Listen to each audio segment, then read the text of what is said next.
for an autistic person to have a strong sense of justice. It doesn't have anything to do with morality. I love what Casey has to say. Go check out the rest of her video.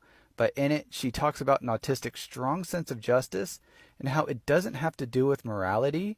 Rather, it falls under the diagnostic category of restrictive, repetitive patterns of behaviors, interests, or activities. It has more to do with cognitive rigidity or black and white thinking. I'm a child therapist who specializes in trauma and ADHD, and I'm learning more about autism and PDA. So I want to make sure that I'm getting this right. And, well, with a strong sense of justice, the autistic community, please let me know if I'm misunderstanding something or how it connects with you personally. But it also sounds like with the rigid thinking and the strong sense of justice, it also has to do with a low tolerance for ambiguity or uncertainty, or a high need for predictability and consistency, which is why they thrive under structure and routine, because they know what's going to happen next. And so it makes sense why the kids I work with, they would struggle when there's a substitute teacher or a 2-hour delay.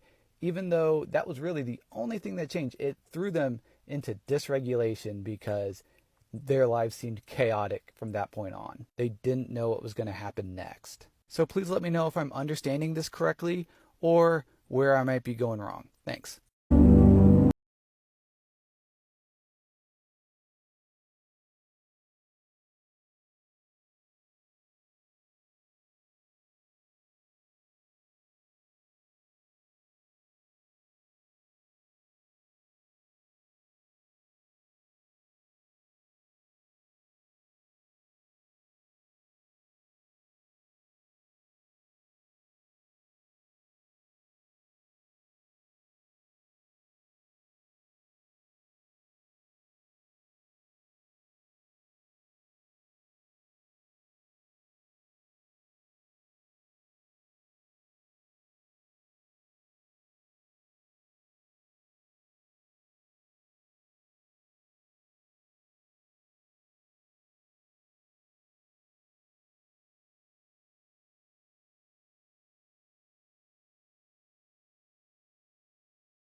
You can't keep spending money like this. It's my money. Katie, get over here. I need to buy an ice cream maker. Show me. Okay, but you already have 3 ice cream makers. You've bought one every week. This one's better. The other ones didn't work. We don't need to order a new one. But this one's gonna work better. It's easier, look. So I know, but the other one you said was easier, and you still don't know how to use that one. This one's gonna work. You can't keep spending money like this. It's my money. Okay, Dad, I know you like to make ice cream every Friday for the family, so I brought out our trusty Ben & Jerry's ice cream book that we love, and let's pick our recipe out of it and make our list of what we want to make. Okay. Okay, do you want to look through? Yeah. Coffee Heath Bar Crunch. That sounds good, and you love coffee. Okay. Uh-huh. All right, let's make the list. Do you want to write it, or do you want me to? I'll write it. Hold it open. Just read me off. Read it off. Okay, so we need 4 original Heath bars. Who are you thinking about when you go to post photos of your grandchild online? If you're like most people, you're probably thinking about the friends and family members you want to share the photo with. But here's who you should keep top of mind. First, your grandchild's parents. Are they okay with you posting photos? Many parents aren't, and it's important to respect that. Second, strangers. How would you feel if the photo that you posted ended up being used in a meme, or worse, digitally manipulated by a pornographer? It happens, even to photos you post to a private account. And the third person you should be thinking about is your grandchild. They have no say now, but someday those pictures may upset or embarrass them.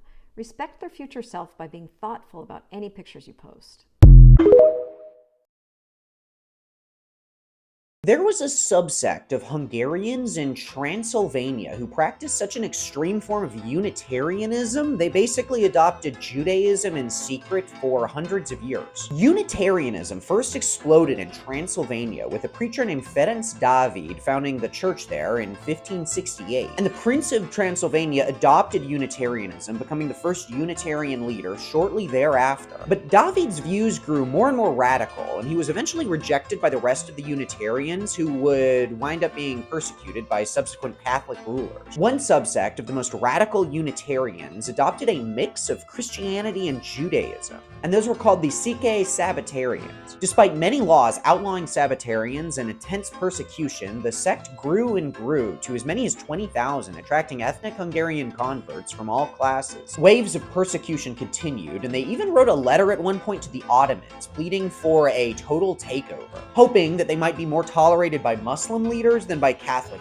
ones. At first, the group's theology was confusing and complex, embracing the Sabbath and some Jewish holidays, but not others. They also embraced some Mosaic laws, keeping mostly kosher, but not practicing circumcision. But Shimon Pécsi, an influential Unitarian who later led the Sabbatarians, brought the practices of this group much closer to Jewish traditions. And Sabbatarianism would eventually become much more similar to Judaism over time. Eventually, Pécsi was actually considered an important contributor to Jewish scholarship in Europe, despite not being born Jewish and practicing this obscure Unitarian sect, translating many Hebrew works into Hungarian that hadn't been translated into any other language even hundreds of years after his death. After Transylvania came into Austrian control in 1717, most Sabbatarians emigrated to Turkey, but some, especially in the village of Bozadoifalu, remained. While much of this community ostensibly converted to Catholicism, it's well known that they practiced Sabbatarianism in secrecy for hundreds of years afterward. And they exclusively gave their children Jewish names, they would conduct a private Jewish marriage ceremony immediately after conducting a public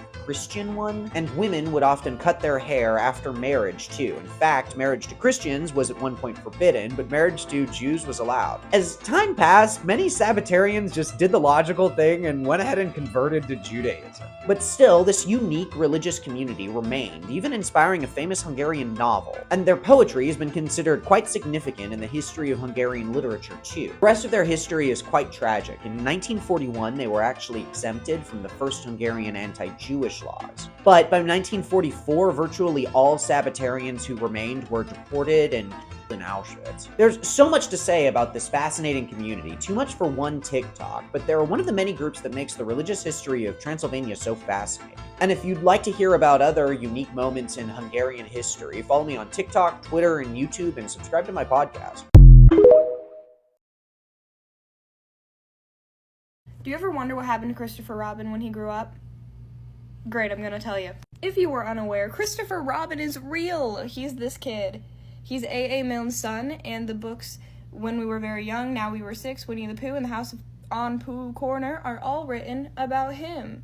Nowadays, those are some of the most popular stories in the entire world, but back in the 1920s, they were also some of the most popular stories in the entire world. In fact, they became world famous when Christopher Robin was only 3 years old. So the Milne family had a Christopher doing some crazy stuff for publicity, including feeding this real bear honey. Like, he climbed in the cage and he fed the bear honey. Now, as a kid, this was all well and fine with Christopher Robin. He was one of the most famous people in the entire world, and he was soaking it up as like a 6-year-old. Around the age of 10, Christopher was sent to boarding school. And at boarding school, he was no longer the most beloved child in the entire world. Why? Because these were the kids who grew up with Christopher Robin being the standard for boyhood, being this is what you should be. And those boys were ruthless when they got to meet the real-life Christopher Robin. One of these kids acquired a record of Christopher Robin singing as an 8-year-old a song version of a poem his father wrote about him saying his prayers. The poem is called Vespers. The boys played this song to annoy Christopher Robin relentlessly. In fact, the only reason they ever stopped is because they wore the record out so much that it wouldn't play anymore. There was a parody of the poem which normally goes, "Whisper who dares, Christopher Robin is saying his prayers," and it was changed to "Nobody cares, Christopher Robin has fallen downstairs." And once those schoolboys heard Christopher Robin has fallen downstairs, they started pushing that kid downstairs. Now you may think to yourself, where were Christopher's parents during all of this? Well, now despite what you may think, A.A. Milne actually was not good with kids or parenting. His wife, Daphne Milne, was also not very great at it. They were very aloof, very proper people. A.A. Milne actually wanted Christopher Robin to be a cricket star, so that's a little fun fact. So then what does Christopher Robin do after boarding school? He joins the army. Or he tries. When World War II broke out, Christopher went to enlist. He sat in the chair and he was shaking so much, he was so excited, and according to him, he was so excited, and they were like, that might be a medical thing, you are not allowed in the army. So Christopher went to his dad and was like, King and Country, can you get me in? And his dad was like, King and Country, I can get you in. You may think that A.A. Milne is anti-war, and he was, but then he stopped being anti-war, so just keep that in mind. Anyway, eventually, Christopher Robin got into the army, and what did he do in the army? Well, he got stung by a scorpion, he contracted malaria, he discovered a new type of landmine, and he had shrapnel removed from his head after being hit by a shell. Actually, some of the shrapnel stayed in his brain for the rest of his life. I read somewhere that he killed 28 Nazis during the Battle of the Bulge, but I don't know how to fact check that, so don't take my word for it. Sometime around the Second World War, Christopher Robin sits down and he goes, gee whiz, I think I was child exploited. And he is understandably not pleased by this realization. Also during World War II, A.A. Milne slams another writer, P.G. Wodehouse, in the press. A.A. Milne says something like, P.G. Wodehouse told me if he had a son, he would have to be born at 15, and that shows you how irresponsible P.G. Wodehouse is. I'm going to read you P.G. Wodehouse's response. You misunderstand me, Mr. Milne. I was simply talking as one businessman to another. When we authors have infant sons, our first thought is to cash in on them. By the time you had finished exploiting the commercial properties of the young Milne, infant sons had reached a saturation point, and there was no more money in the game. After the war, Christopher Robin's relationship with his parents never got any better. It got a lot worse when Christopher married his first cousin, which was kind of a strategic move on his part because, you see, the cousin that he married was the daughter of his mother's brother, who his mother hated. So Christopher literally chose that side of the family over his own. Christopher Robin never took any money from the Winnie the Pooh books. He actually refused to. He wanted absolutely nothing to do with the other Christopher Robin. Like, he hated that annoying little kid in the books. When Christopher eventually accepts some of the money, he gives it to his daughter with cerebral palsy. I forget her name. And what doesn't go to his daughter goes to other kids with disabilities. He opens up a bookshop with his cousin wife, and they live a very happy little life. So every time you're watching Winnie the Pooh, you can think of that. You're welcome. If I'm the United States of America, I want you to believe Hawaiian Kingdom law is not yours. I want you to believe that international law is not yours, because then I never have to answer those questions. And sovereignty is a very serious thing. The right to rule is held sacrosanct. So the only way that sovereignty can move is by a treaty of conquest or a treaty of cession. So a treaty is the way that nations speak to each other.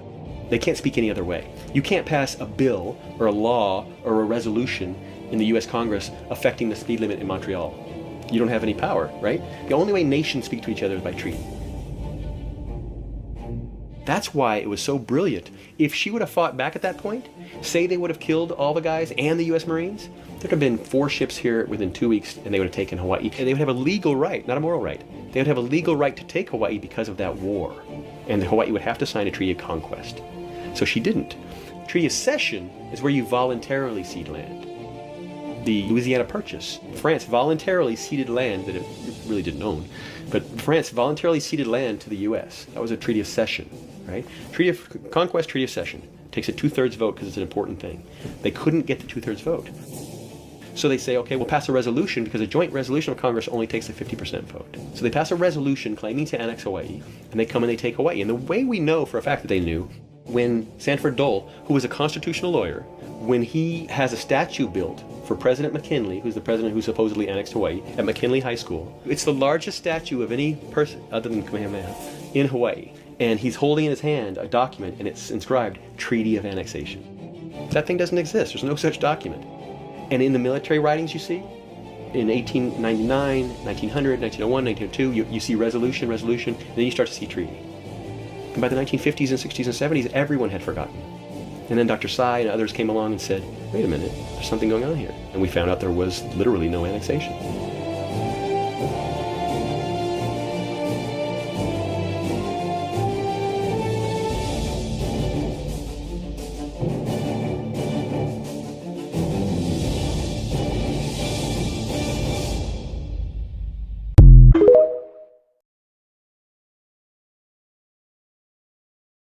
I just want to share this piece by Caitlin Johnstone titled, "The U.S. Empire isn't a government that runs nonstop wars, it's a nonstop war that runs a government." It clears up a lot of confusion when you understand that the U.S. empire is not a national government which happens to run nonstop military operations. It's a nonstop military operation that happens to run a national government. The wars are not designed to serve the interests of the United States. The United States is designed to serve the interests of the wars. The U.S. as a country is just a source of funding, personnel, resources, and diplomatic cover for a nonstop campaign to dominate the planet with mass military violence and the threat thereof. This campaign is not waged to benefit the American people or their security, but to benefit the loose international alliance of plutocrats and unelected empire managers whose wealth and power are premised on the world order of continuous violence, exploitation, and extraction which the campaign of global domination upholds. This campaign of global domination and its manifestations as a whole may be referred to as the U.S. empire, which has very little in common with the U.S. as an individual nation. Until you understand this, nothing the U.S. government or the U.S. war machine does will make sense. You won't understand why military operations are being waged, which don't seem to benefit the American people in any way, and which, if anything, actually harm the national security interests of the United States. You won't understand why U.S. foreign policy remains the same no matter who's in office, regardless of party or platform. You won't understand why the U.S. and its allies do crazy things that otherwise make no sense for governments to do, like backing an increasingly unpopular genocide in Gaza, starting a Cold War with China, or tempting nuclear Armageddon with Russia. And the answer is that these aggressions are not happening because they benefit the U.S. as a nation or even because they serve the political agendas of any elected officials. The nonstop violence is a means to a completely different end and is almost an end in and of itself, benefiting war profiteers, shoring up geostrategic control, and expanding the sphere of the U.S. empire's particular brand of global capitalism.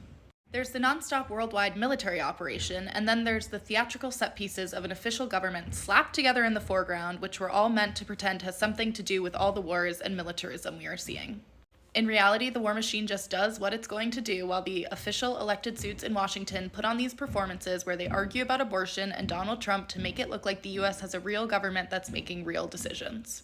It was decided long ago that war is too important to be left to the will of the electorate, so now there's this fake dummy political system that the American people are given to play with so they won't meddle with the gears of the imperial machine.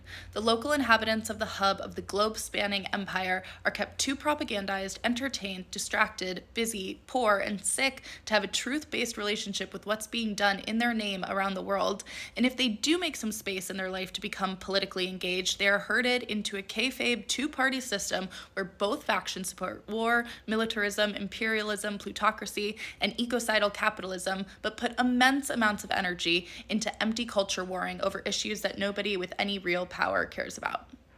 Trying to talk about this to people who are still plugged into the mainstream imperial worldview is like if Amazon had a children's cartoon show called Andy, Amazon, and Friends, and the public believed the cartoon show was Amazon. They didn't know anything about the sprawling trillionaire megacorporation that's devouring the global economy. You tried to talk about the gargantuan e-commerce company, and they'd think you were talking about the cartoon and object that what you're saying doesn't line up with what they know about the show and its characters. Once you see the corporation behind the cartoon, once you see the empire behind the performative puppet show of official politics, you see it everywhere. You see it in the movements of the imperial war machine. You see it in the news headlines. You see it in the phony justifications and the narratives that are being spouted by the Western political media class. You see it in our education system. You see it throughout our vapid mainstream Western culture of interminable diversion and capitalist indoctrination. And you stop caring about the puppet show. You stop caring about presidential elections, about Stormy Daniels and Donald Trump, about the culture war wedge issue of the day and the latest hot topic that everyone's saying you need to take a position on. It becomes as interesting to you as some YouTube video your kid has on in the background when you're busy dealing with a home emergency. And the behavior of the empire absolutely is an emergency. The escalations against Russia and China that these freaks are pushing have the world on a trajectory that's going to get us all killed, and the horrors they are inflicting in Gaza and elsewhere are creating a nightmare on Earth right here and now. The empire is only getting crazier and more violent as its planetary domination becomes more challenged, and until people can see it for what it really is, it's going to be very hard to build up the necessary public opposition against it to use the power of our numbers to force them to stop.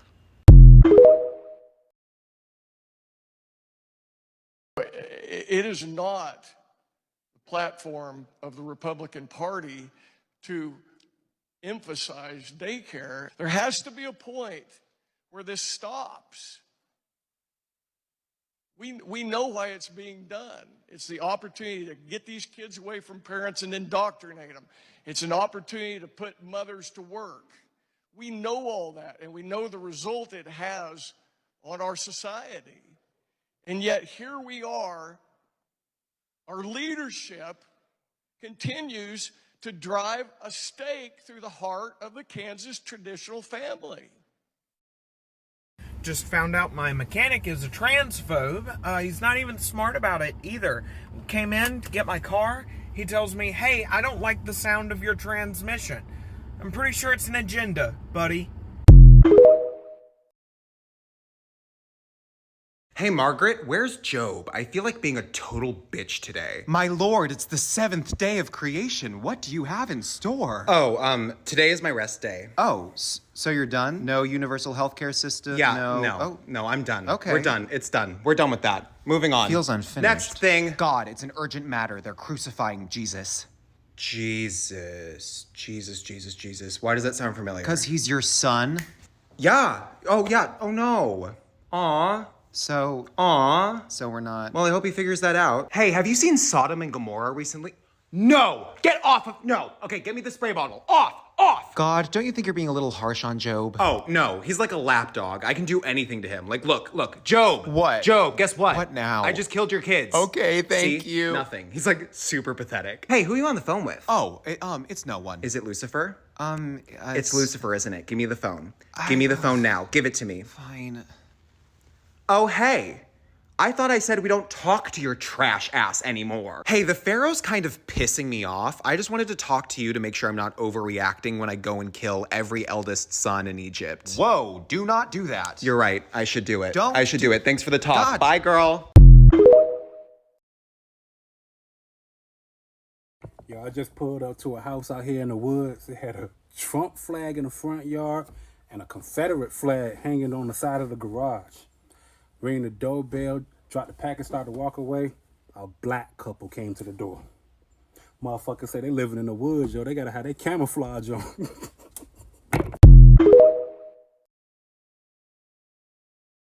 Welcome. So I have done a video on this before. I made a whole list of ways that leftists have just brought their evangelicalism into leftism. And this is going to be a series now, because oh boy, have I added a lot more. I was actually having coffee with a friend of mine who's Gen Z, like older Gen Z, just graduated college, a fellow trans person, and they grew up super religious fundamentalist. And they were like, I left the church, and now I'm a leftist, and I'm still surrounded by controlling, judgmental people who don't have sex.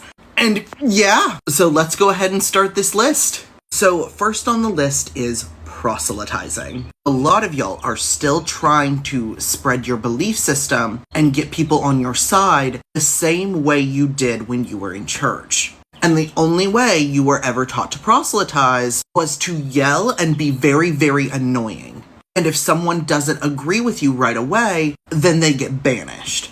And I am here to tell you, the reason your church leaders had you proselytize like that was not because it worked. That kind of stuff doesn't actually bring people to church. And I know this because I'm a minister, and never once have I ever encouraged anyone to proselytize. In fact, I've told them to do the opposite. My church has grown because we do good stuff and people see that, and then they want to be a part of it. And that is how belief systems spread. That is how ideas spread. They spread through acts of love and kindness. Your minister had you do that, not because it works. It's because that's how he could maintain control over you. By convincing you that the rest of the world was mean and bad and scary. That all outside forces will lead you to hell. That minister isn't there anymore. You are enforcing that all on your own. Proselytizing in that way literally only serves those in power. Next time you're yelling your beliefs at someone, ask yourself who it actually serves. Welcome back. Over the next 2 weeks, Emma Green brings us the story of a behind-the-scenes project. It's a story of how one man took a disparate, disorganized group of believers and turned them into one of our country's most formidable political machines. and the story of what was sacrificed along the way. I'm Julia Longoria. This is The Experiment, a show about our unfinished country.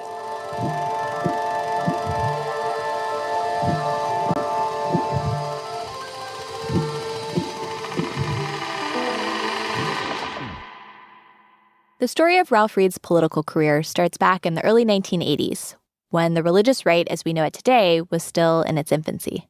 I was kind of a work hard, party hard kind of guy, and that was the culture in Washington. He was 22, working as the executive director of the College Republicans, organizing for Ronald Reagan. He was already a rising star in conservative politics. But the Republican Party hadn't yet become synonymous with the religious right. He spoke straight and simple, and I began to understand. In fact, the guy who first got everyone talking about evangelicals and politics around this time was a Democrat. We need Jimmy Carter. Why settle for less, America? Jimmy Carter was very publicly born again. He was an evangelical. At this time, evangelicals had a different image than what most people might think of today. It was a little bit hippy-dippy. It was people out there on buses trying to win over hearts for Jesus. It was this countercultural movement that a lot of elites in Washington didn't take seriously. I had grown up in the church, but I had never really wanted to be viewed as, quote, one of them, you know? I didn't want to be seen as crazy. I didn't want to be seen as a nut. But as Reed was going around trying to organize the Reagan Revolution, he started to feel like something was missing in his life. I was working with a lot of people that on some instinctive level I came to see were not happy. And one of those people was me. And yet, in the process of this, I was encountering a lot of young Christians. And they were happy. And they were, effervescent. And they had something that I wanted. The answer to his emptiness came to him one night in September of 1983, when Reed was out at a bar with some of his colleagues. I was at a watering hole on Capitol Hill called Bull Feathers, kind of a bar and tavern. And we were just doing what we would normally do on a Saturday night, having dinner and drinking. And I really don't know to this day why the idea occurred to me, other than the fact that I was, feeling a spiritual yearning and feeling an emptiness. And I just decided, I think I'll go to church tomorrow. And I walked out to a phone booth. When he got there, he ran his finger down the page of a phone book. I went to churches, and then I went to evangelical, and I found a church just outside Washington, and I went there the next morning and sat in the service. And at the end of the service, the preacher did an altar call. He said, I don't know who you are, I don't know how you got here today, but I want you to understand, whoever you are and however you got here, that this is not an invitation. This is a command. Wow. And those words changed my life.